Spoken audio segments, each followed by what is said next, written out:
Oi, gente, tudo bem? Meu nome é Beatriz Delgado de Azevedo e eu sou do primeiro ano B de Boa Viagem e eu vim aqui falar um pouco sobre o livro Boca do Inferno. Bom, o Boca do Inferno, ele foi escrito por Ana Miranda e ele se passa no século XVII, em meio ao barroco brasileiro, na Bahia colonial.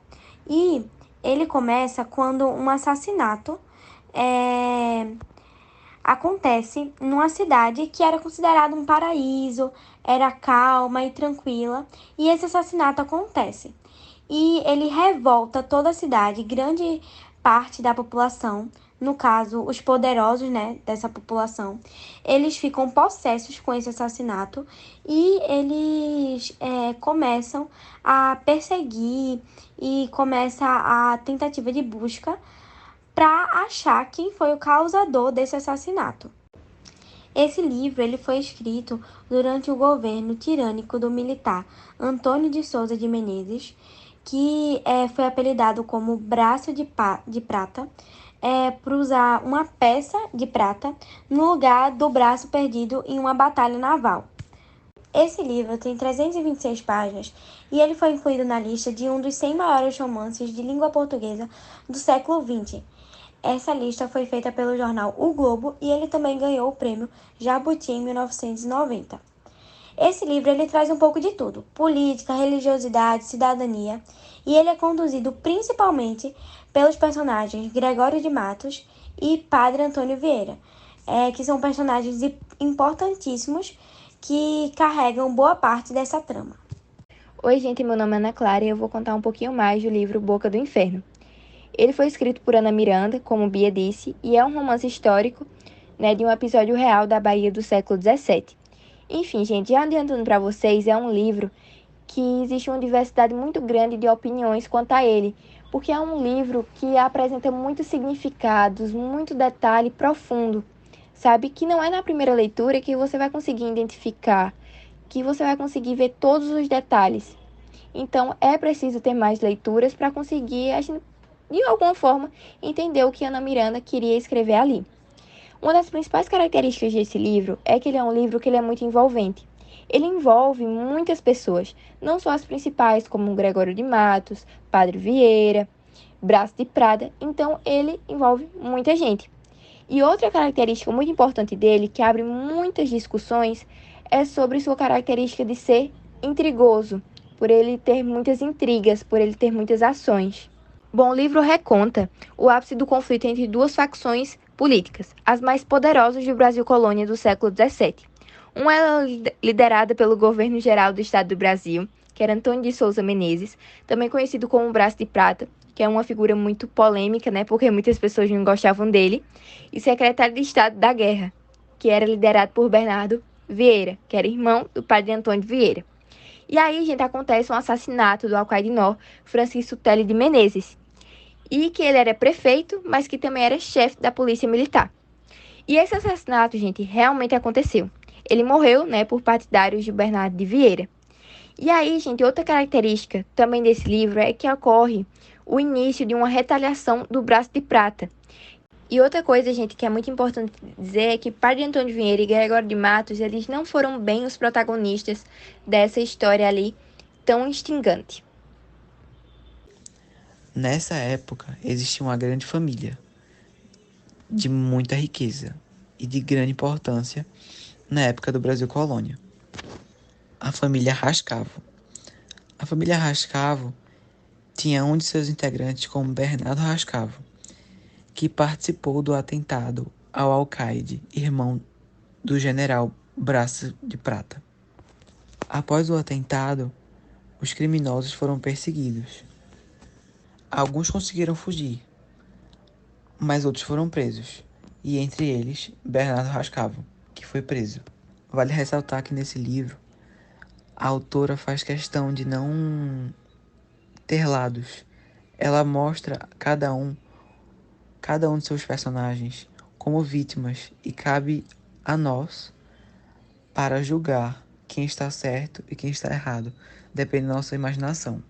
A autora também utiliza de muitas intertextualidades com alguns textos ou do padre Antônio Vieira de Mello ou do famoso Gregório de Matos, como epílogos de Gregório de Matos. Falando em Gregório de Matos, nesse livro, Boca do Inferno, ele é representado como um herói que salva a sua tão amada Maria Berço, que foi presa por participar do atentado ao Alcaide. Ela ficou responsável por pegar a mão do Alcaide, que foi cortada fora no atentado, e, em vez de jogar fora, como havia sido combinado com os criminosos, ela penhorou o anel.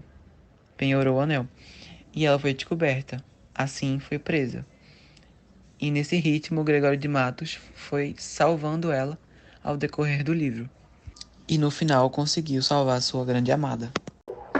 Oi, gente, eu sou Isadora Galvão Brandão, do primeiro ano B, Boa Viagem, e eu vou contar o que acontece no final do livro Boca do Inferno, de Ana Miranda, o que acontece com os personagens e como é a finalização desse livro. Como Vitor e Clara já tinham falado, o livro, ele se passa no Brasil Colônia, acontece na Bahia, e ele conta um romance onde acaba acontecendo um assassinato.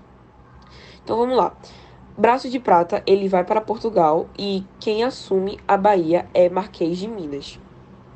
Gregório de Matos, ele é mandado para Angola por ter criticado o Marquês de Minas. Então, Marquês de Minas, ele assume a Bahia, acaba que Gregório de Matos critica muito ele e Marquês de Minas não gostou, então mandou ele para Angola. Gonçalo Ravasco, ele dedura Gregório de Matos, então vemos que Gregório de Matos não fica numa situação tão boa.